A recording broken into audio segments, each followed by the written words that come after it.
चलो भाई अब हम करते हैं 26 क्वेश्चन। देखो, चित्र में धारामापी जी में कोई विक्षेप नहीं है तो उस दशा में प्रतिरोध R का मान तथा इसमें प्रवाहित धारा का मान परिवर्तित कीजिए। अब देखो, जब भी सवाल के अंदर ना तुमसे ये बोल देना कि धारामापी में कोई भी विक्षेप नहीं है, धारामापी में कोई भी विक्षेप नहीं है, तो भैया तुरंत समझ जाया करो कि वो दिया हुआ व्हीटस्टोन सेतु है।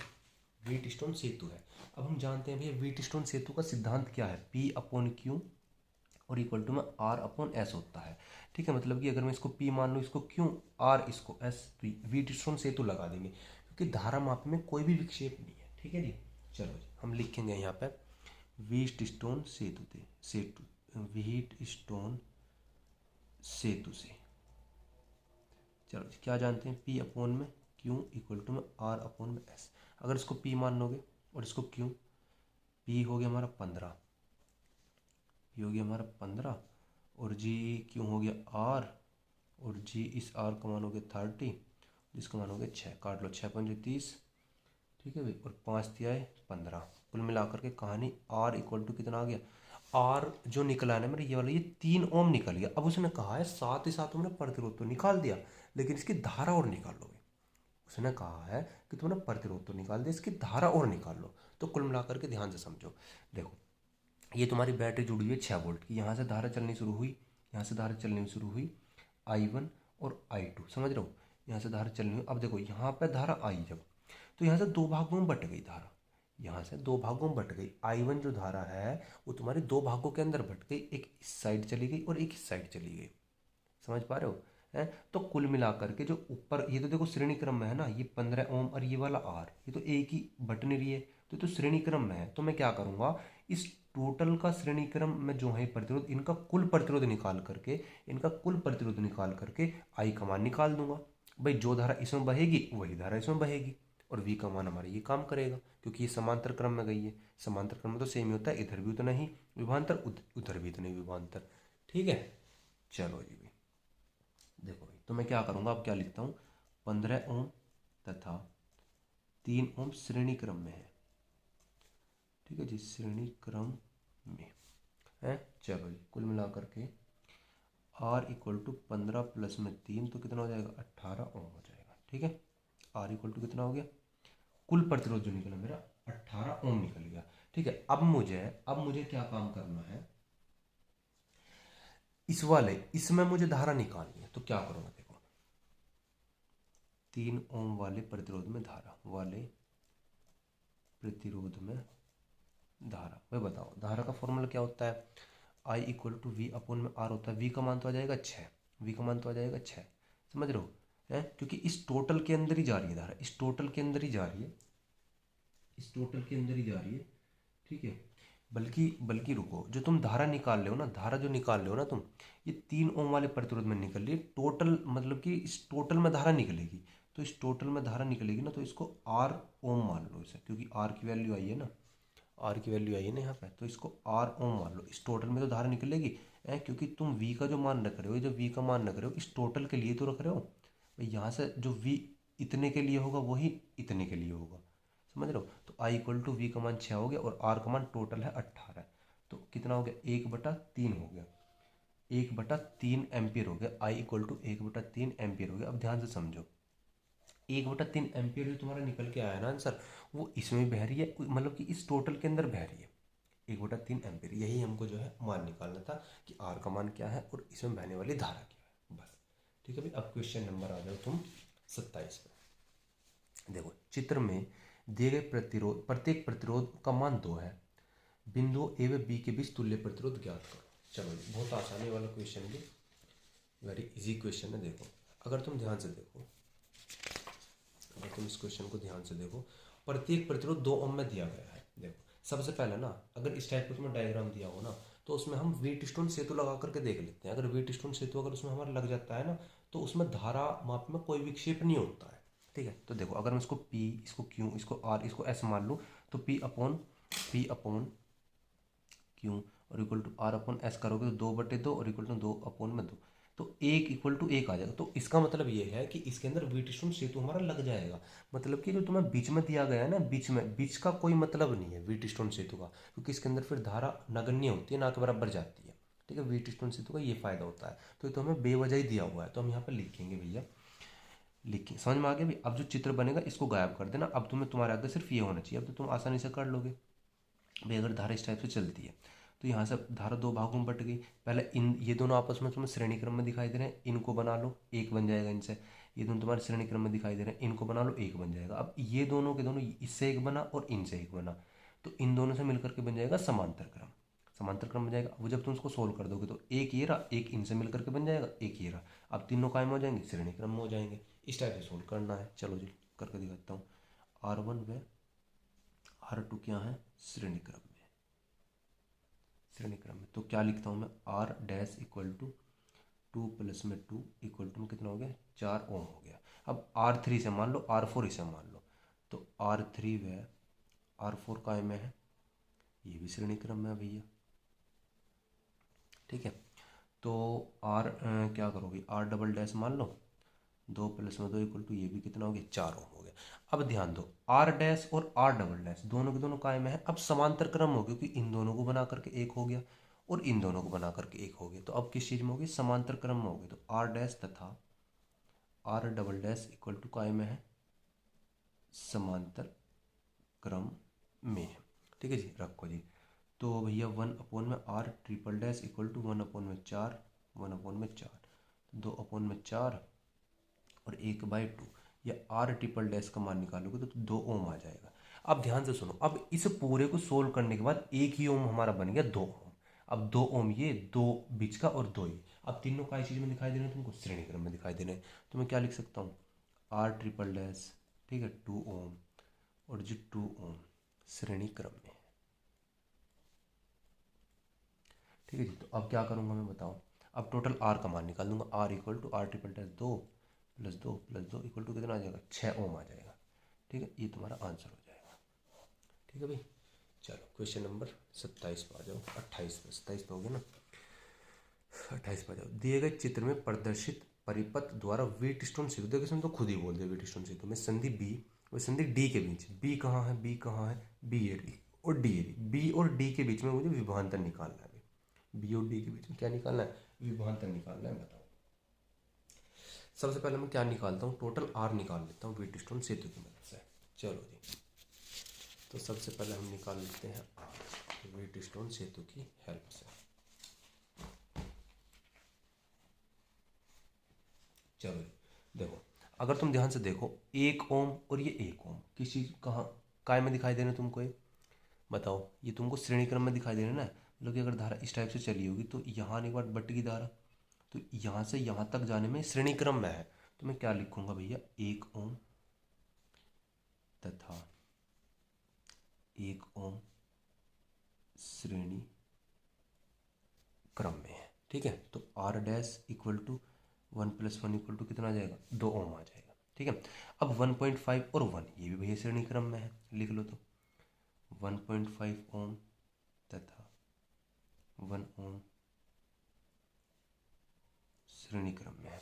ठीक है भाई, तो भैया R double dash equal to 1.5 plus में 1 इक्वल टू कितना आ गया, 2.5 आ गया। ठीक है भाई, 2.5 ओम आ गया R डबल डैश। ठीक है, अब देखो, यहाँ से एक धारा बन गई, इन दोनों को मिला करके यहाँ से एक धारा बन गई। अब तुम खुद बताओ, यहाँ से एक धारा हुई, यहाँ से एक धारा हुई, लेकिन यहाँ से तो बटी हुई थी ना, तो अब दोनों कायम हो जाएंगे, समांतर क्रम में हो जाएंगे ना भाई। बताओ ना, बताओ भाई, बताओ, सीधी सी बात है ना भाई, समांतर में हो जाएंगे। चलो भाई, चलो भाई, अब देखो ध्यान से देखो, सुनो, इन दोनों को मिलाकर के मैंने R डैश बना लिया था। तो मैं एक काम करता हूँ, इस पूरे मतलब कि यहाँ से लेके यहाँ तक ये पूरा मतलब R डैश जो बना था, इसमें मैं धारा निकाल लेता हूँ भाई। इसमें धारा लग जाएगी, इसमें धारा लग जाएगी, क्यों, क्योंकि समांतर क्रम में है। तो मैं एक काम करता हूँ, R डैश में पहले धारा निकाल लेता हूँ। R डैश में धारा, मुझे देखो, मुझे कुल भी पता है, मतलब कि इस 2 वोल्ट का मतलब क्या है, 2 वोल्ट इधर जाएगा, 2 वोल्ट इधर जाएगा, है तो कुल धारा निकल जाएगी मेरे पास। समझ रहे हो, R डैश में कुल धारा निकल जाएगी। तो I1 equal to E upon में कितना, R डैश, ई का मान हो जाएगा मेरा 2 और R डैश का मान कितना है मेरा, R डैश का मान कितना, 2 निकला है भाई। ठीक है, तो कुल मिलाकर के 2, तो कितना आ जाएगा, 1 एम्पियर आ जाएगा। कितना जाएगा बच्चों 1 एम्पियर आ जाएगा। तो I1 का मान तो आ गया मेरा 1 एम्पियर। ठीक है भाई, चलो अब आगे आ जाओ। अब मैं क्या करूँगा, आर डबल डैश में धारा निकाल लूँगा भाई, ठीक उसी प्रकार से।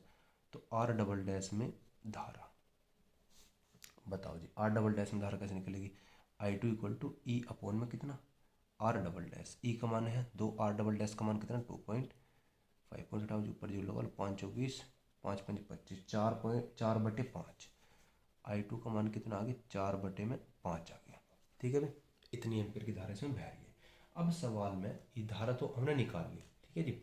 सवाल में लेकिन हमसे पूछा बी और डी के बीच में, बी मतलब बी एरा और डी एरा, बी और डी के बीच में हमें निकालना है क्या, विभवांतर निकालना है। बी और डी के बीच में विभवांतर निकालना। तो भैया ध्यान से सुनो, मैं क्या काम करूंगा, मैं वैल्यू निकालूंगा वी ए से लेकर के वी बी तक, मतलब V A minus V B निकालूंगा वैल्यू, और V A minus V D निकालूंगा, V A minus V B निकालूंगा, और वी ए माइनस का वी डी निकालूंगा। ठीक है जी, और फिर आपस में इनको क्या कर दूंगा, घटा दूंगा, और फिर वहां से वी बी और वी डी के बीच में विभवांतर आ जाएगा तुम्हारा। समझ में आ गया, देखो करके बताता हूँ मैं तुमको। तो सबसे पहले अब विभवांतर देखो, ए और बी के बीच में, मतलब ए और बी का बीच का मतलब क्या है, वी ए माइनस का वी बी इक्वल टू क्या हो जाएगा भाई, बताओ क्या होता है। धारा कितनी है इसके अंदर, धारा क्या जा रही है इसमें, बताओ I1 जा रही है ना, I1 जा रही है ना, I1 इधर I1 मान करके अगर चलोगे तो I1, और प्रतिरोध क्या लगा हुआ है इसके अंदर, 1 लगा हुआ है, प्रतिरोध क्या लगा हुआ है 1 लगा हुआ है। तो I1 इंटू में 1 तो कितना आ जाएगा, I1 भी मेरी कितनी निकली है 1, तो 1 इंटू 1 कितना आ जाएगा 1 आ जाएगा। ठीक है, 1 इंटू 1 कितना आ जाएगा 1 आ जाएगा। तो वी ए माइनस का वी बी इक्वल टू में आ गया तुम्हारे यहाँ पे 1। ठीक है, अब वी ए माइनस का वी डी, अब यहाँ से यहाँ तक के बीच में विभवांतर निकालो, दिखाई दे रहा है, यहाँ से लेके यहाँ तक के बीच में विभवांतर निकाल लो। ठीक है, चलो तो क्या लिखता हूँ, वी ए माइनस का वी डी इक्वल टू वही, धारा कितनी है इसमें 1.5 की है, 1.5 की धारा है, और जी 1.5 की धारा होगी तुम्हारी, और सॉरी धारा तो 1.5 की कहाँ है यार, धारा तो 4/5 की है, वो तो प्रतिरोध है। ठीक है जी, लिखो धारा 4/5 की हो गई, और प्रतिरोध 1.5 हो गई, पॉइंट हटाओ नीचे 0 लगा लो, 5 6 15, ठीक है 2 से 2 दूनी 4 2 5 10, 3 दूनी 6/5 आ गया। वी ए माइनस का वी डी इक्वल टू कितना आ गया 6 कितना आ गया 5 आ गया, तुम कह सकते हो 1.2। ठीक है, इक्वेशन नंबर से मान लो 2।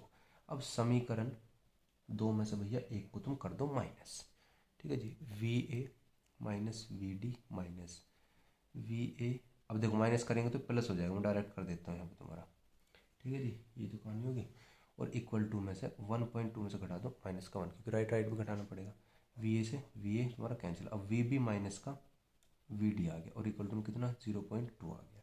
बस यही हमें निकालना था, V B minus V D. इसका अर्थ होता है कि वी बी और डी के बीच में हमने विभवांतर जो है निकाल दिया, इसका अर्थ ये है। ठीक है भाई, वोल्ट इसका जो है वो आ जाएगा आंसर। ठीक है, अगले क्वेश्चन की तरफ बढ़ते हैं भाई। क्वेश्चन नंबर 29, दिए गए परिपथ की सहायता से सैलों के सिरों के बीच की वोल्टता ज्ञात कीजिए। ठीक है, सैलों के सिरों के बीच की वोल्टता में क्या करनी है, ज्ञात करनी है। चलो जी करते हैं इस क्वेश्चन को 29।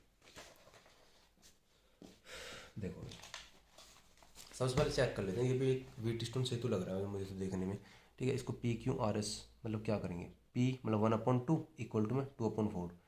देखो करके बताता हूँ, इसको पी क्यू मान लेंगे तो 1/2 इक्वल टू इसको 2/4, तो 1/2। मतलब देखो व्हीट स्टोन सेतु का पालन कर रहा है, और जब व्हीट स्टोन सेतु का पालन करता है तो भैया बीच का भूल जाया करो तुरंत, इसका कोई यूसेज नहीं है। जो 5 ओम दिया हुआ है ना, इसका कोई यूसेज नहीं है अगर व्हीट स्टोन सेतु हमारा लगा हुआ है तो। ठीक है, चलो जी, तो यह क्या लिखेंगे यहाँ, यह एक व्हीट स्टोन सेतु है, लिख दो चाहिए है एक व्हीट स्टोन सेतु है। ठीक है जी, इसीलिए अब बताओ 1 ओम और 2 ओम श्रेणी क्रम में है, बनाओ जल्दी फटाफट, कहानी बिल्कुल सेम है। 1 ओम तथा 2 ओम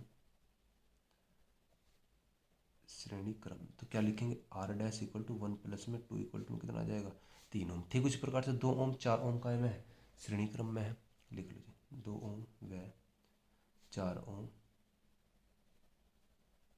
श्रेणी क्रम में, तो क्या लिखेंगे भाई R double dash equal to 2 plus में 4 इक्वल टू क्या कह सकता हूँ, 6 ओम कह सकता हूँ। ठीक है, समझ रहे हो भाई। अब बताओ, देखो अब ध्यान से अगर तुम देखने की कोशिश करो तो यहाँ से मिलकर के एक प्रतिरोध, यहाँ से मिलकर के एक प्रतिरोध, तो दोनों मिलकर के अब काय में हो गए, समांतर में हो गए भाई।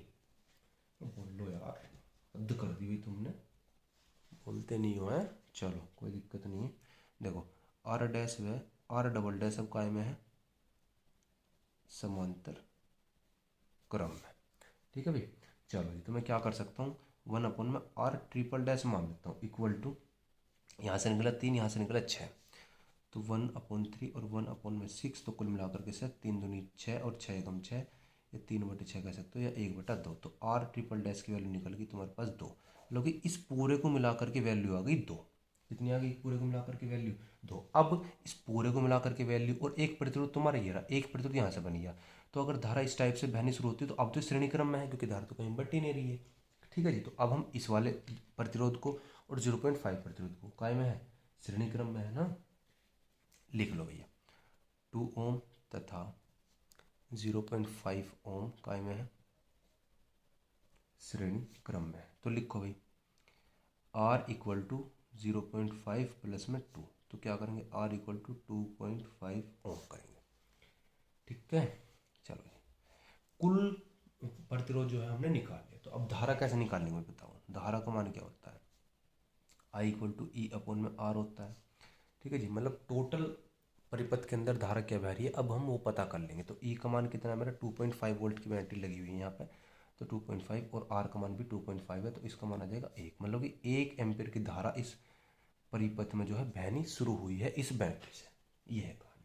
ठीक है जी, अब निकालना क्या है इसके अंदर, हमको निकालना है सेल के सिरों के बीच वोल्टता, मतलब कि इस सेल की वोल्टता निकालनी है। तो वोल्टता तो बहुत आसान हो गई ना भाई। वोल्टता निकालने का फॉर्मूला शुरू वाले V equal to E minus का आई आर, ई माइनस का आई आर, वही कहानी है।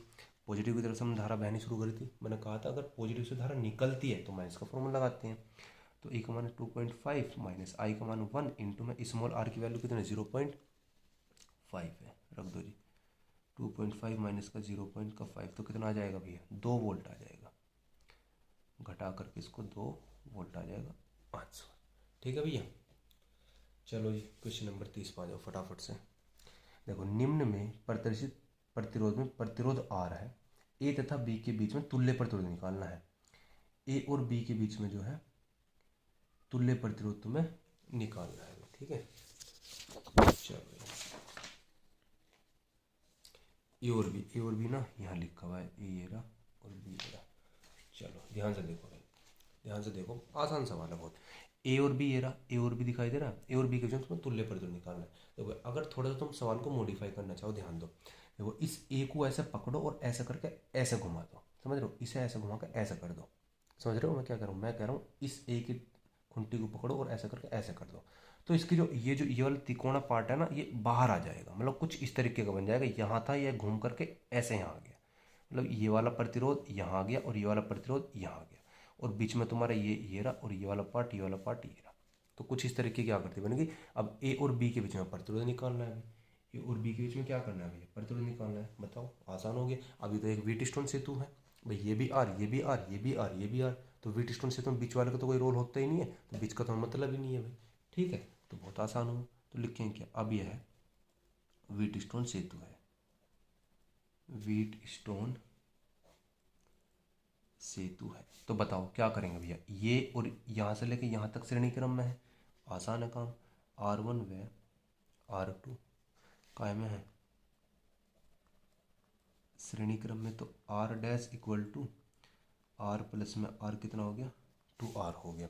अब ये वाली कहानी और ये वाली कहानी क्या है, ये भी श्रेणी क्रम है। व्हीटस्टोन से तो कैसे सोल्व करते हैं, बिल्कुल वैसे सोल्व कर लो। R3 व R4 भी काय में है, श्रेणी क्रम में है। तो R double dash equal to क्या हो जाएगी, R प्लस में R इक्वल टू में 2R हो जाएगा। ठीक है, अब इनसे जो एक बना मेरा प्रतिरोध और इनसे जो एक बना, वो दोनों काय में हो गए, समांतर क्रम में हो गए। मतलब कि R डैश व R डबल डैश दोनों समांतर क्रम में है, समांतर क्रम में है। तो 1 में क्या हो जाएगा, R, यहाँ पे क्या करेंगे टोटल कर लो, ये R कर लो, चलो R मत मान लो, कुछ ही मान लो प्यारों में, पी मान लो, ये मान लो, कुछ ही मान लो, इक्वल टू आर अपॉन में आर डैश प्लस में आर डबल डैश। बताओ जी, ये 2 आ रहा है वैल्यू इसकी, इसकी भी 2 आ रहा है, एलसीएम भी 2 आ रहा आएगा इसका, ऊपर 1 प्लस में 1 इक्वल टू में 2 अपॉन में 2 आ जाएगा, 2 से 2 कट गया, 1 अपॉन में आर, और ये आर पी। तो आर पी की वैल्यू कितनी आ जाएगी भैया, ए और बी लिख लो, चाहे यहाँ पे ए और बी लिख लो, क्योंकि ए और बी के बीच में प्रतिरोध निकाल लो ना, तो आर ए और बी के बीच में आर ही प्रतिरोध आ जाएगा, यही तुम्हारा आंसर आ रहा होगा। ठीक है भाई, देख लो चाहे कॉपी के अंदर। चलो भाई नेक्स्ट क्वेश्चन के अंदर आते हैं भाई फटाफट से। 32 ही क्वेश्चन है इसके अंदर, फटाफट से खत्म हो जाएंगे ये। चलो भाई अब हम देखते हैं भैया 31 क्वेश्चन। 31 क्वेश्चन के अंदर क्या है जी, अग्रंकित परिपथ आरेख संतुलित व्हीट स्टोन से, तो भैया फिर व्हीट स्टोन सेतु क्या जैसे सेतु को प्रतीक करता है, आर की गणना करो, इस वाले आर की में वैल्यू निकालनी है। मतलब कि इसमें धारा में कोई विक्षेप नहीं है, ये वाला इसका कोई मतलब नहीं है, इसका विक्षेप नहीं है, मतलब ये वाला प्रतिरोध और ये वाले प्रतिरोध से हमें मतलब है। ठीक है भाई, देखो ये दिए हुए हैं वैल्यू 3 ओम 1.5 ओम। ठीक है जी, पी क्यू। ठीक है, चलो चलो देखो सबसे पहले हम क्या करेंगे, ये भी आसान है, इससे तो मतलब है ही नहीं कुछ भी, इस वाले से तो मतलब है ही नहीं। तो भैया तुम एक काम करो, इस आर को और ये तुम्हें काय में दिखाई दे रहे हैं, सबसे पहले तुमको दिखाई दे रहे हैं ये समांतर क्रम में, तुम सबसे पहले इसी को ही तोड़ लो, इसी को ही बना लो। तो आर तथा 15 ओम समांतर क्रम में है। ठीक है भाई, तो मैं क्या करूँगा बताओ, क्या करूँगा, 1 अपॉन में क्या लूँ बताओ, 1 अपॉन में क्या लूँ, कुछ भी मान लो क्यों मान लिया मैंने। ठीक है, 1 अपॉन में आर और 1 अपॉन में 15, तो बताओ कितनी वैल्यू हो जाएगी, 15 आर यहाँ से इसका एलसीएम हो गया, और आर प्लस में 15, तो 1 अपॉन में क्यू की वैल्यू आ गई, और क्यू की वैल्यू अगर मैं निकाल लूँगा तो घूम पलट दो इसको, 15 आर अपॉन में आर प्लस में 15, इक्वेशन नंबर इसे मान लो 1। ठीक है जी, जरूरत पड़ी तो ले लेंगे। ठीक है, अब देखो, अब हम जानते हैं व्हीट स्टोन सेतु को संतुलित करता है, उसने खुद कहा है, प्रदर्शित करता है, सवाल वाले ने खुद कहा है, तो यहाँ लिख दो, ये है व्हीट स्टोन सेतु को प्रदर्शित करता है। ठीक है जी, तो हम क्या करेंगे, P upon Q equal to R upon में एस। ठीक है, P की वैल्यू कितनी है भैया, अगर इसको P मान लो, इसको इस यहाँ B से Q के बीच को टोटल को लो Q मान लो, इस टोटल को, तो इसलिए मैंने यहाँ पे Q मान लिया था, P Q R इसको मान लो, S इसको मान लो, रखो जी, P का मान 6, Q की वैल्यू क्या है, ये रही 15 आर प्लस में 15 इक्वल टू में आर का मान है 3 अपॉन में एस का मान है 1.5, पॉइंट हटाओ ऊपर 0 लगा लो, 15 दूनी 30 हो गया, इसके नीचे एक मानो अंदर अंदर गुना बाहर बाहर की गुना। ठीक है, 6 आर प्लस में 15 अपॉन में 15 आर इक्वल टू में आ जाएगा 2। ठीक है भाई, अब क्रॉस मल्टीप्लाई कर लो, इसकी उधर कर लो, तो कहानी तुम्हारी कुछ इस तरीके की बनती दिखाई देगी, 6 आर प्लस में 15 6 90 और 15 दूनी 30 आर हो जाएगा, 90 इधर ही छोड़ो, 6 को उधर ले जाओ पकड़ के, तो कितना हो जाएगा, 90 बराबर तुम्हारा हो जाएगा 24 आर, और 24 को इधर ले आओ, तो 90 अपॉन में 24 और इक्वल टू कितना हो जाएगा आर। तो जब तुम इसको सोल्व करोगे तो आर इक्वल टू वैल्यू हो जाएगी तुम्हें 3.75। यही भैया तुमको निकालना था, बस थोड़ा सवाल था, छोटा सवाल था। ठीक है,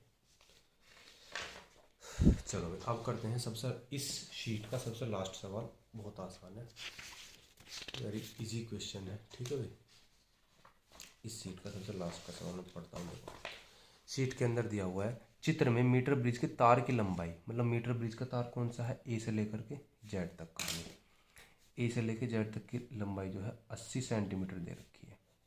ठीक है, ए से लेकर जे तक की वैल्यू दे रखी है 50 सेंटीमीटर, यहाँ से देखते चलना भाई। तो धारा मापी में विक्षेप नहीं होता है, तो आर का मान बता दो, आर का मान क्या आएगा बताओ भाई। ए से लेकर बी तक की वैल्यू 80 है, ए से लेकर जे तक की 50 है, तो जे से लेकर बी तक की कितनी होगी, कितनी होगी भैया, 80 में से 50 घट जाएगी ना, तो ये 30 हो जाएगी। चलो जरूरत पड़ेगी तो ले लेंगे इसको। ठीक है, करते हैं इसमें, कहाँ कर दो, यहीं कर देता हूँ, चलो ठीक है, डायग्राम तो दिखाई दे रहा है ना, चलो दिखाई दे रहा है। चलो भैया देखो, हम जानते हैं ए जे इक्वल टू दिया हुआ है कौन सा, ये 32 50 सेंटीमीटर। ठीक है भाई। ए बी इक्वल टू दिया हुआ है 80 सेंटीमीटर। ठीक है, बताओ व्हीटस्टोन सेतु, जब धारा माप में कोई विक्षेप हो ही नहीं रहा है तो व्हीटस्टोन सेतु काम कर रहा है भैया। ये पी क्यों मान, इसे पी मान लो, इसे क्यों, इसे आर, इसे एस, आसान हो गया। बताओ पी अपोन में क्यों इक्वल टू आर अपोन में एस। पी का मान है 10, क्यू का मान कितना हो जाएगा तुम्हारा आर, पी का मान हो जाएगा 50 और ये अपोन में 30 हो जाएगा। 0 0 काट लो, क्रॉस मल्टीप्लिकेशन कर दो, 5r इक्वल टू में 10 दिया 30 और r इक्वल टू कितना हो जाएगा 30 अपोन में 5, ये 5 छंग 30, तो r इक्वल टू 6 ओम हो जाएगा भैया। ये इसका आंसर हो जाएगा। छोटा सा क्वेश्चन था ये। तो भैया सारे आंसर इसके अंदर दिए हुए हैं यहाँ पे। ठीक है, ये सारे आंसर हमने कर लिए हैं। तो भैया धीरे धीरे करके हमने देखो 32 के 32 क्वेश्चन निपटा लिए हैं। मैंने जितने भी मुझसे हो सका मैंने एक्सप्लेन अच्छे तरीके से कर दिया है। अब इन क्वेश्चन को एक बार करने के बाद एक बार और कर लेना। ये मोस्ट टॉप रिपीटेड क्वेश्चन थे जो मैंने करवा दिए थे 32 के 32। ठीक है जी, तो चलो भैया मिलते हैं अगली शीट में। ठीक है, बाय बाय।